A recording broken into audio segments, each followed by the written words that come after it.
buenos días y bienvenidos a esta jornada del día de hoy de geopolítica. Hoy es lunes y estamos ya a 16 del mes de diciembre. Le están quedando justamente 15 días a este mes y a este año para que concluya y le demos pasos al año 2020, que será un año muy movido por los procesos electorales pendientes. Entonces, como parte de ese movimiento previo a las elecciones, ha habido todas estas movilizaciones de este fin de semana en que los tres bloques de partidos, tres bloques que llevan candidaturas, estuvieron muy activos en todo el territorio nacional con manifestaciones importantes encabezadas por sus candidatos. Recordamos que además de las plataformas de EN Televisión, tenemos el audio en tiempo real en Samantha Radio Online, que se repite a las 10 de la noche. Y el contenido también se repite en lanaciondominicana.tv y en nuestras redes sociales que están en pantalla. El día de hoy vamos a contar con una personalidad muy importante, muy admirado por nosotros, muy amigo nuestro de hace muchísimos años, el doctor Phidias Aristi, es presidente del Colegio Dominicano de Abogados, también fue secretario general de la Liga Municipal Dominicana y presidente del Consejo Nacional de Droga. Actualmente es asesor del Poder Ejecutivo en esta materia de droga. Vamos a hablar con el doctor Aristi en unos momentos. Vamos a ver cómo están las condiciones del tiempo para este día. Ha mejorado significativamente el tiempo después de un fin de semana muy intenso de lluvias, producto de una vaguada que según meteorología ha salido del territorio nacional, se encuentra en este momento localizada en Haití. Sin embargo, otra vaguada va a comenzar a generar lluvias, probablemente esta tarde y mañana, de modo que no guarde el paraguas, manténgalo ahí, porque va a seguir lloviendo según meteorología. Una información que sirve el Banco Central, que es muy preocupante. El Banco Central informa que al cierre de este año se habrá verificado una reducción en la entrada de turistas al país, producto de los conflictos que hubo y las desinformaciones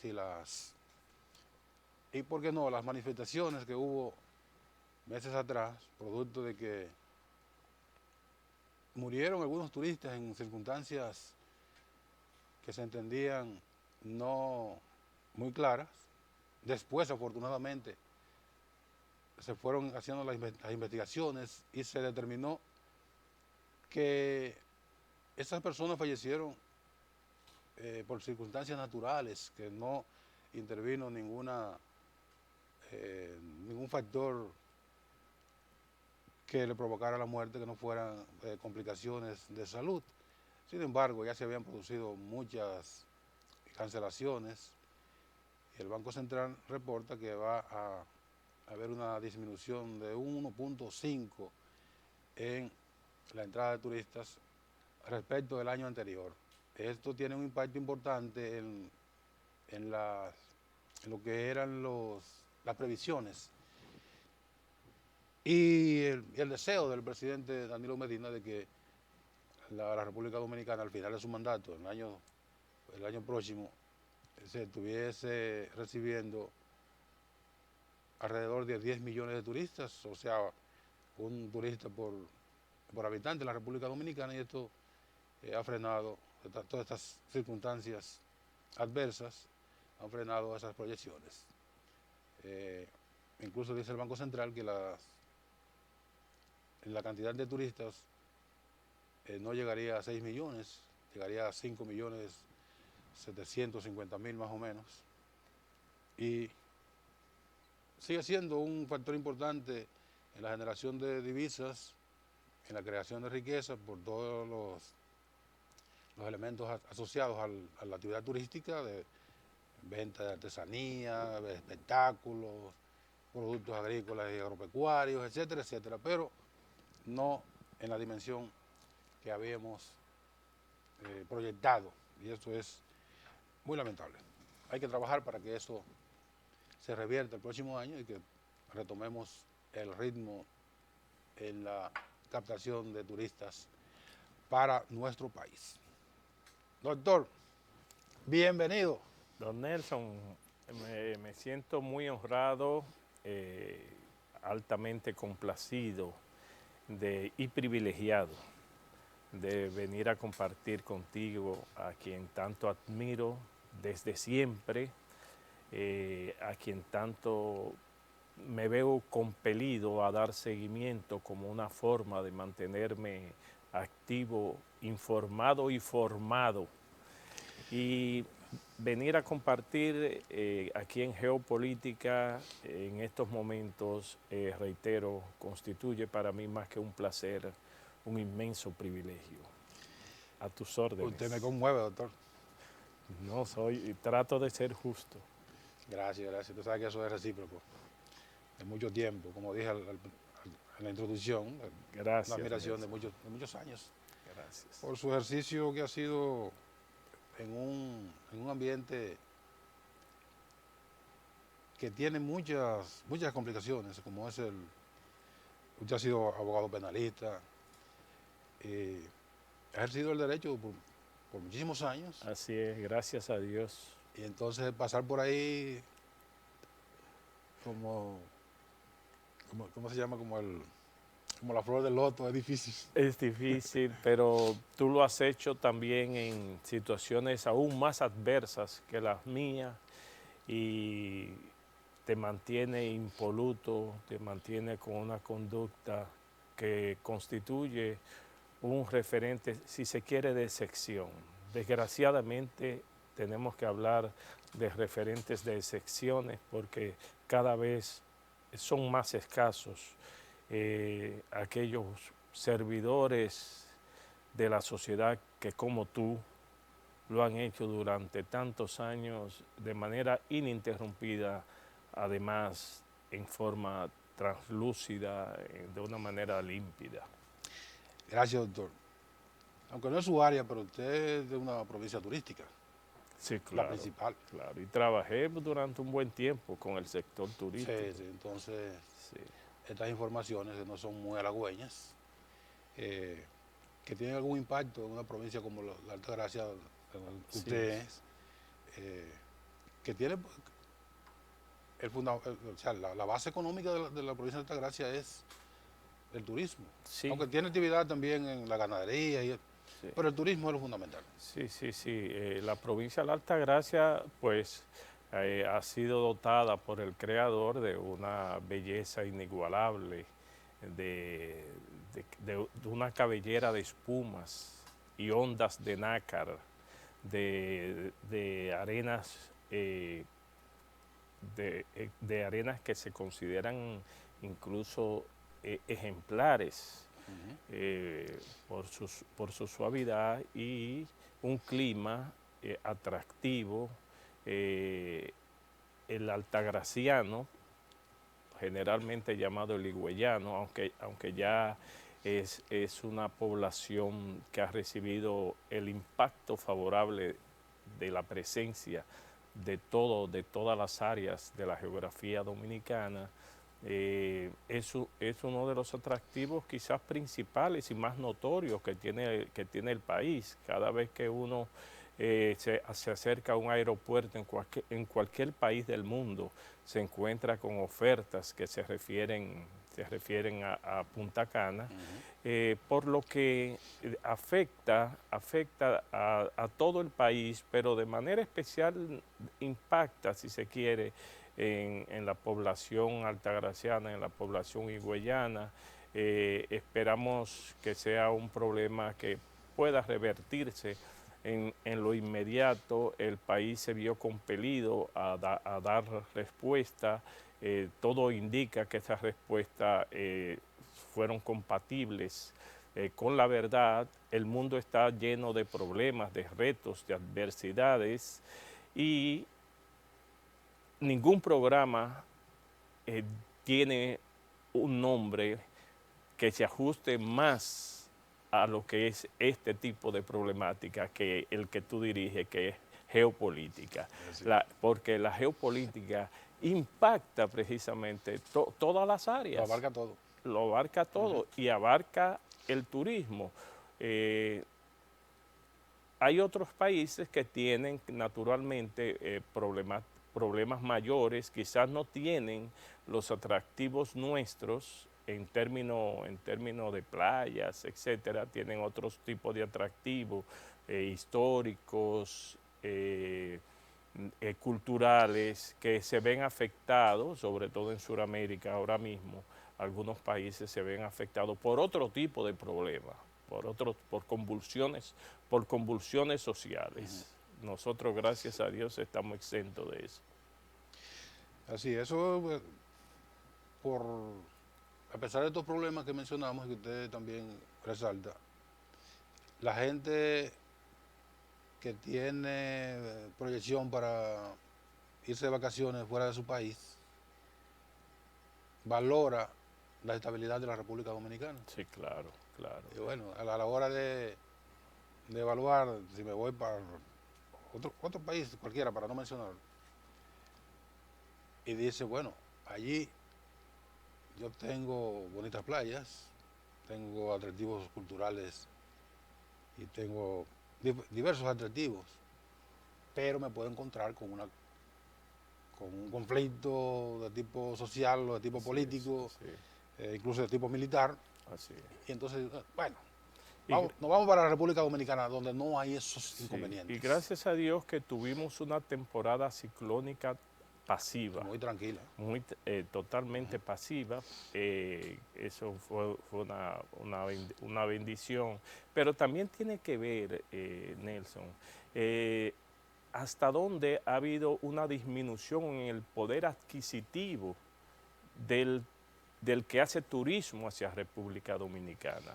Eso también es un factor importante. Por ejemplo, la cadena Thomson, que cuando yo trabajé alrededor de 10 o 12 o 15 años como asesor turístico, como asesor jurídico en el área de turismo. Y la cadena Thomson inglesa era la que a partir del mes de octubre hacía acto de presencia del ciudadano inglés, porque cada época también tiene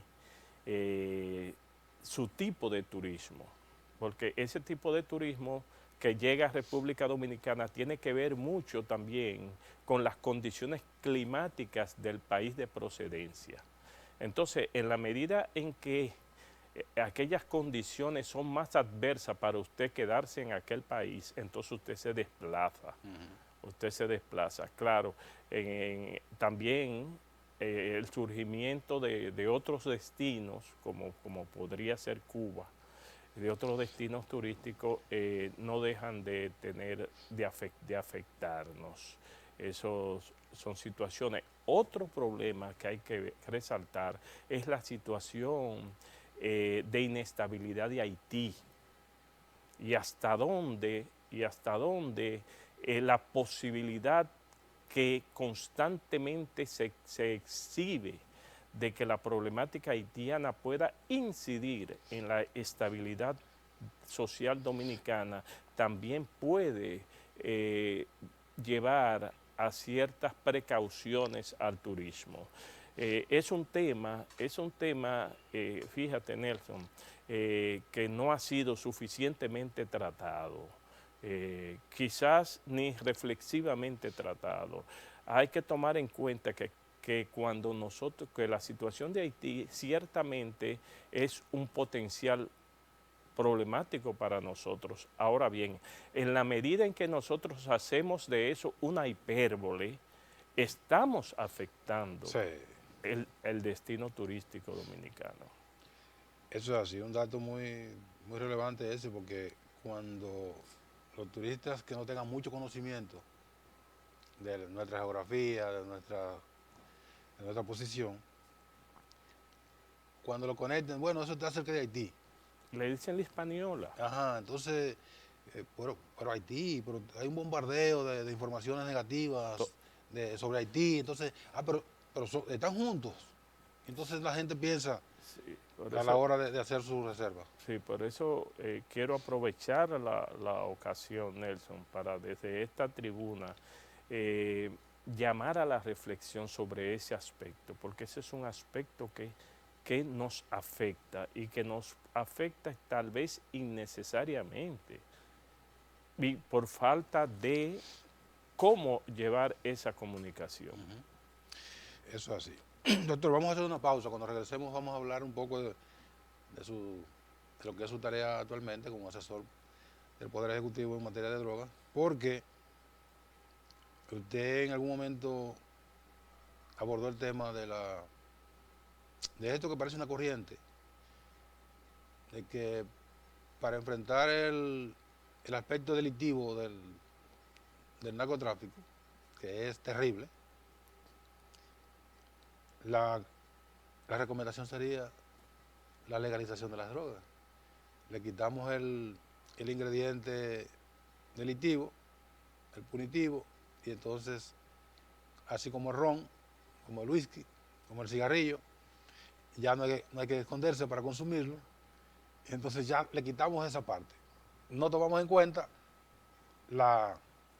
el impacto negativo en Claro, otras áreas. claro. Y usted en algún momento se manifestó resueltamente opuesto a esa. Siempre, siempre me mantengo. Vamos a hablar un poco de eso cuando regresemos con el doctor Fidias Aristi, asesor del Poder Ejecutivo en materia de drogas.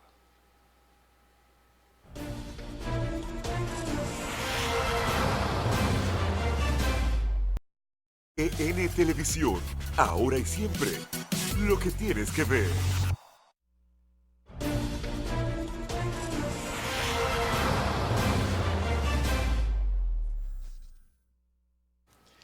Doctor, no hay duda de que uno de los problemas que más gravitan en la actualidad mundial es el narcotráfico y sus derivaciones, lavado de activos, ¿cómo se llama? Asesinatos, Crimen organizado en sentido bueno, general. crimen organizado, o sea que es todo un conjunto. Sí, sí.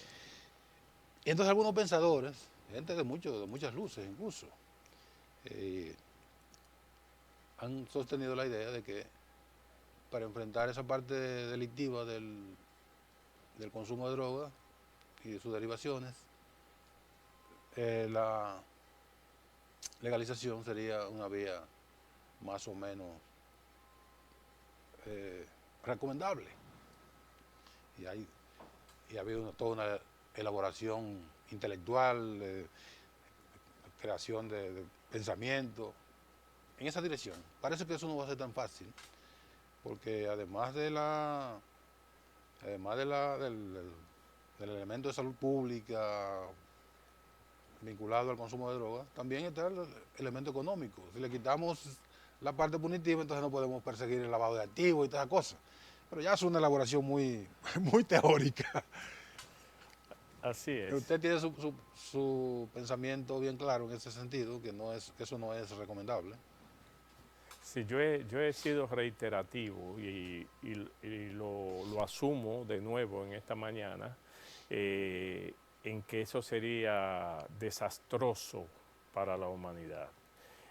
Todo esto, naturalmente, tiene que ver mucho con una tendencia filosófica que reside en considerar que el ser humano es libre en el ejercicio de sus actuaciones y que el Estado está impedido de coartarle ciertas actuaciones que deben ser potestativas, que deben ser solamente escogidas por el ente individual que es el ser humano. Y eso es una tendencia con la que en sentido general podemos todos los que hemos luchado de una manera u otra por el ejercicio de las libertades públicas en estar de acuerdo. Ahora bien, eso tiene un límite. El límite que tiene esa facultad que yo tengo para actuar con libertad es el no perjudicar al otro, al prójimo, al no perjudicar a la sociedad. Por eso quiero partir de esa premisa, que nace esta tendencia de la que forman parte intelectuales muy dignos de admiración, brillantísimos, de la que forman parte inclusive expresidentes de la República de algunos países. Sin embargo, es algo que sería, reitero, terriblemente dañino para la humanidad. Se parte solo de un elemento, de un segmento del problema, pero las consecuencias que tiene el uso de estas sustancias científicamente, no filosóficamente, científicamente, que es la parte principal de la problemática, porque no solo es un problema filosófico, no solo es un problema de facultad de actuar con libertad, no. Además de que reitero que esa facultad tiene los límites sociales que desde la Ilustración se ha venido desarrollando cada vez con mayor énfasis. Pero científicamente ha quedado demostrado el uso dañino que tiene en todos los órdenes para el mismo individuo el uso de esa sustancia. Más aún para los pueblos empobrecidos como los nuestros, porque este aspecto tiene también un componente de clase, inclusive geopolítico. Geopolítico, ¿por qué? Porque, por ejemplo, en el caso de la cocaína, los tres grandes productores son Colombia, Perú y Bolivia, ¿verdad? Producen alrededor de 1.875 toneladas de cocaína, cuyo destino en gran parte es Estados Unidos y Europa, que son los grandes consumidores. Pero son pueblos también terriblemente empobrecidos, e inclusive las alternativas que se plantearon con el acuerdo de la FARC ha sido totalmente insatisfecha, porque entre esas alternativas, creo que la número 4, estaba la problemática de las drogas, buscarle una sustitución en el cultivo. Eliminar esas plantaciones de coca. Por siembra de maíz, por siembra de productos lícitos, Sí. pero que no son tan rentables definitivamente, salvo que el Estado asuma ciertos modelos de subsidio, de compensación, etcétera. Pero para no desviarme del problema, si una ciencia, un área de la ciencia ha tenido un desarrollo meteórico en los últimos años, además de los aspectos informáticos, ha sido la neurociencia. La neurociencia ha determinado los efectos inclusive irreversibles que tiene para el individuo el uso y el consumo de droga. Sobre todo que ese consumo empieza en la adolescencia, en la edad de entre 12 y 19 años, cuando el cerebro se encuentra en un proceso de formación, porque el cerebro se forma según algunos autores, hasta los 23, según otros, hasta los 24 años, se va desarrollando el cerebro, y si en esa etapa de desarrollo, de los 10, 12 a 19 años, se produce el impacto de esta sustancia, los daños pueden y son irreversibles. Son irreversibles, pero eso tiene los componentes sociales. ¿Cómo? En Estados Unidos se han hecho estudios de cómo afecta laboralmente el consumidor de droga la producción laboral. Eso está hecho.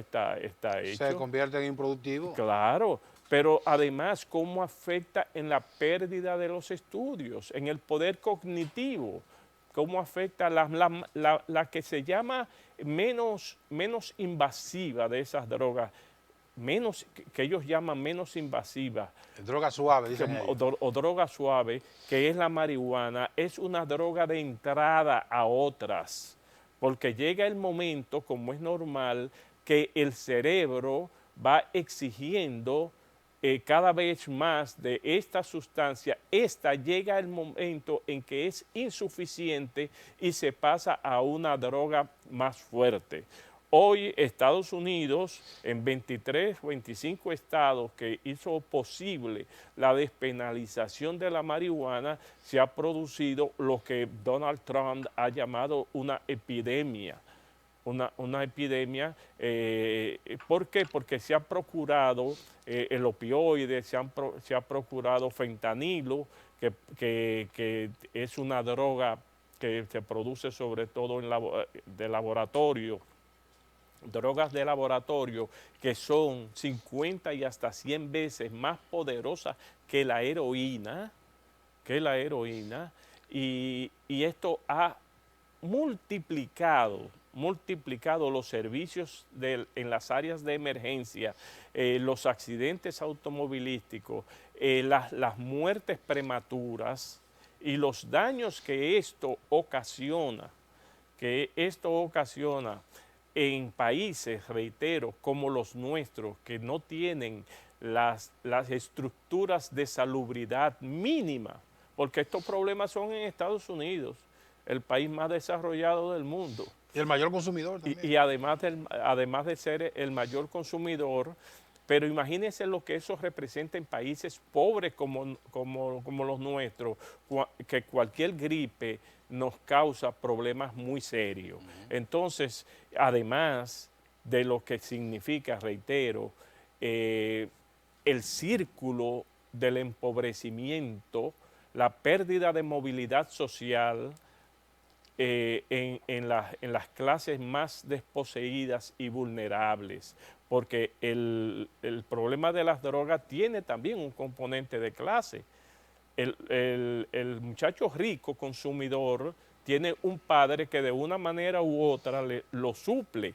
Ahora, ¿qué pasa con los muchachos de los sectores empobrecidos que son dirigidos entonces a la delincuencia para poder satisfacer esas necesidades que son irresistibles, porque es bueno que se sepa que la adicción es una enfermedad crónica, es decir, es una enfermedad de imposible cura o por lo menos de muy difícil cura.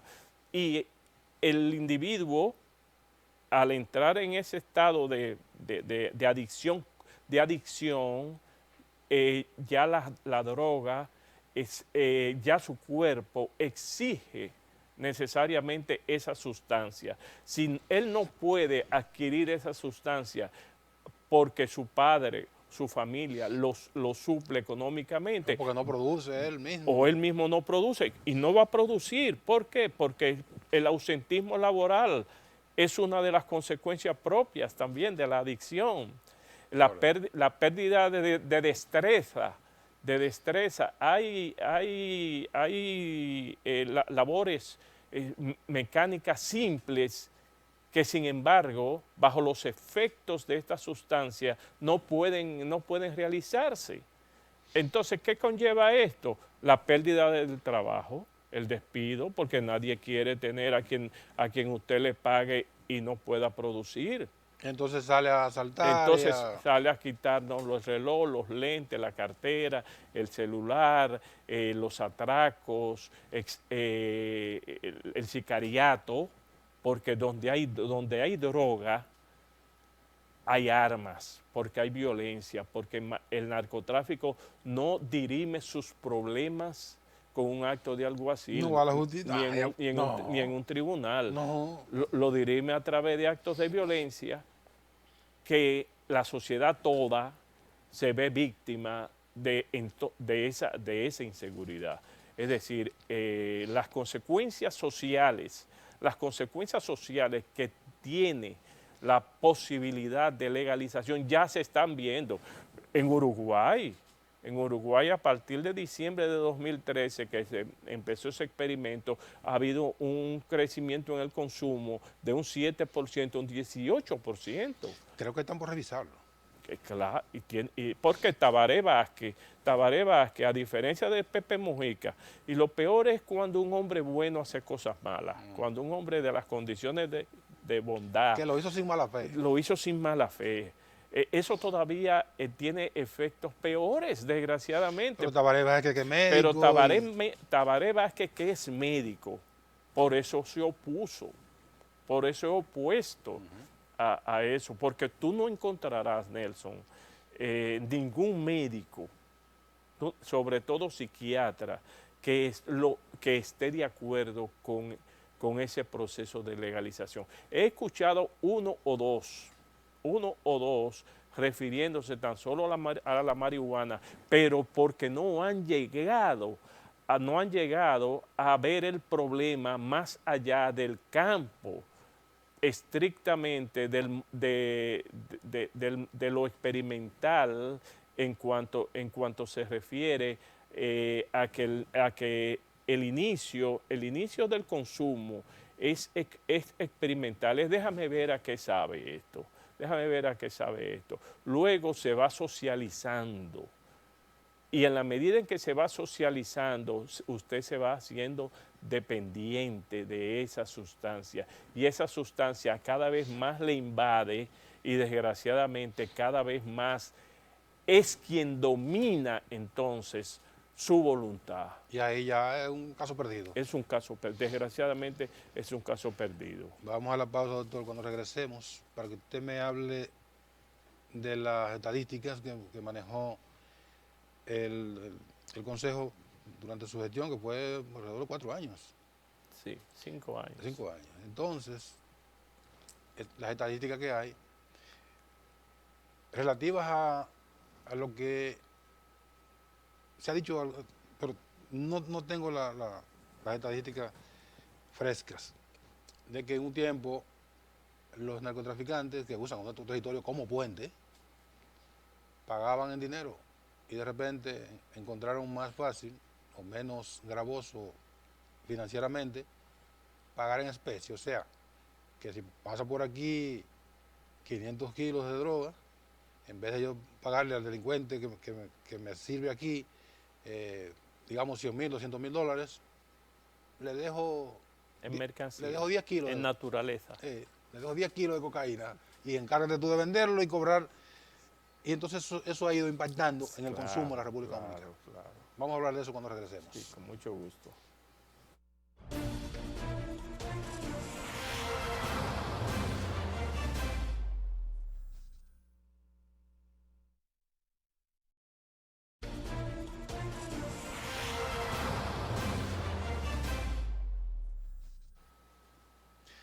Seguimos hablando ya en los minutos finales con el doctor Fidias Aristi, que es asesor del Poder Ejecutivo en materia de drogas y fue presidente del Consejo Nacional de Drogas, un organismo que es básicamente educativo, dirigido a la prevención.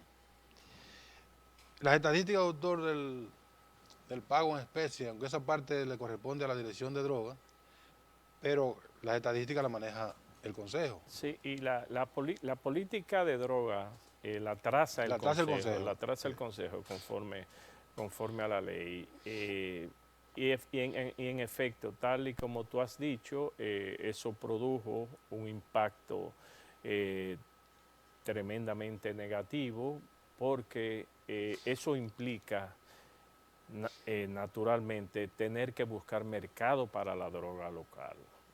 Es decir, para la droga que se quede en República Dominicana hay que buscarle mercado. Para buscarle mercado hay que buscar consumidores. Y el área más sensible de los consumidores es la juventud. Y es la juventud empobrecida. Pero, fíjate, entre nosotros se da también un problema. Y es que es donde a veces uno tiene diferencias indeseadas con algunos centros de rehabilitación que hacen una labor muy loable. y es lo siguiente. En el caso de sociedades como la República Dominicana, el consumidor es a su vez distribuidor por razones económicas, porque la parte que él va, lo que él consume, como no tiene trabajo en el mercado legal, en el mercado formal o mercado legal, entonces él de la parte que distribuye es de la parte que él consume, de la parte que él consume. Pero además vienen naturalmente los problemas de violencia, porque esa droga entre nosotros es una droga que en muchísimos casos está mezclada con tiza, con acetona, con otras sustancias. Con piedra caliza. Bueno, pero imagínate, era aquello de echarle agua a la leche. Sí. Es algo, es decir, es producir más, es hacer crecer la sustancia para usted. Bajando la calidad. Para usted, pero además de bajarle la calidad, que ya de por sí es mala, es agregarle sustancias que afectan aún más al organismo, porque afectan entonces todavía en forma más nociva el hígado, los pulmones, los riñones, etc. Ahora, ¿cuál es el problema? Que en esa búsqueda de mercado se produce entonces la precocidad en el consumo, que ya no, como es natural, el traficante no distingue entre un niño y el que ya es un joven o adolescente, sino que lo que le interesa es el comprador. Nosotros somos, sin embargo, en la región, el segundo país después de Costa Rica que tiene más fortaleza. En materia de droga existen los factores de vulnerabilidad y los factores de fortaleza. En los factores de vulnerabilidad, claro, está la pobreza. ¿Por qué? Porque el joven ve en la televisión los modelos de tenis,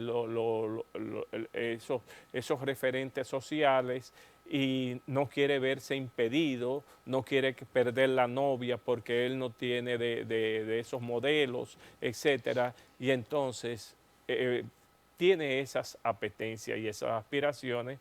Ve a algunos políticos que tienen la más mínima formación académica, la más mínima formación moral, dándonos bofetadas con la exhibición, son bofetadas sociales, con la exhibición de riqueza.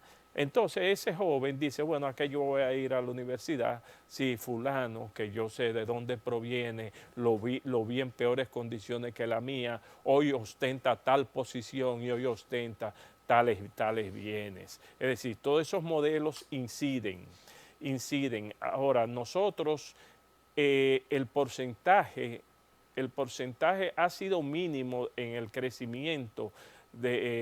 Nosotros tenemos alrededor de un 2.5 a un 3% de consumo, que es muy bueno dentro de lo malo, naturalmente, dentro de lo malo y en relación a otros países. Nosotros tenemos alrededor de un 3%. Te decía el caso de Uruguay. Claro, en Uruguay hay más vacas que gente. Sí. Siempre ha sido así, ¿verdad? Pero tiene más de un 15%, casi un 18%. Nosotros estamos todavía en un 3%. ¿Por qué? ¿De la población? Sí, de la población general, es decir, unos 250, 300 mil personas. Es muchísimo. Esto se calcula entre 15 y 64 años. Pero la tendencia, desgraciadamente, es que ha ido aumentando, ha ido, por un lado, disminuyendo es decir, en la cantidad de años. Hasta hace unos 10 o 15 años, Nelson, la edad de inicio del consumo era alrededor de 15 años. Y ahora es de 10 y 12. Ahora podemos darnos casos de 10, 12 años. Y todo eso tiene efectos, por lo que señalaba hace un momento, todavía más peligroso para el ámbito cerebral y conductual de la persona. Entonces, todas estas cosas ocurren y vemos que las políticas, y ahí lo voy a criticar a usted, usted me va a decir por qué, las políticas de prevención no están surtiendo el efecto que uno desearía a partir del hecho de que ha aumentado el consumo, ha aumentado la presencia de drogas en el país. ¿Qué ha pasado ahí? Yo comparto y acepto el señalamiento. Yo comparto y acepto el señalamiento y la responsabilidad, inclusive. ¿Qué ha pasado? Que la política frente a las drogas no es una política que necesariamente es del Estado. El Estado sí es el ente principal. Ahora, el factor principal es la familia. Es la familia. Nelson, tú y yo estamos aquí sentados en esta mañana por la familia que tuvimos. Sí. Eso es fundamental. La desintegración del modelo familiar es un conducente de primer orden para que el joven vaya al camino de la droga. La otra es la escuela. Son, desde mi óptica, los dos componentes, pero en nuestro país... Que tenían una vinculación muy estrecha. Tú pasas de la familia a la escuela. Acabó el tiempo. Oh. Tú pasas de la familia a la escuela. Si esas dos instituciones fallan, hay problema. La droga tiene un campo muy fértil para actuar. Gracias, doctor. Se acabó el tiempo, doctor. Qué lamentable. Tenía un par de preguntas más, pero bueno, vamos a dejarlo ya. Pero yo siempre estoy a tu órdenes. No, gracias, doctor. Gracias por su presencia aquí muy productiva, como yo esperaba. Gracias. A ustedes gracias por su atención este día. Mañana, Dios mediante, a las 11 de la mañana, otra entrega de Geopolítica. Sigan con EN Meridiano.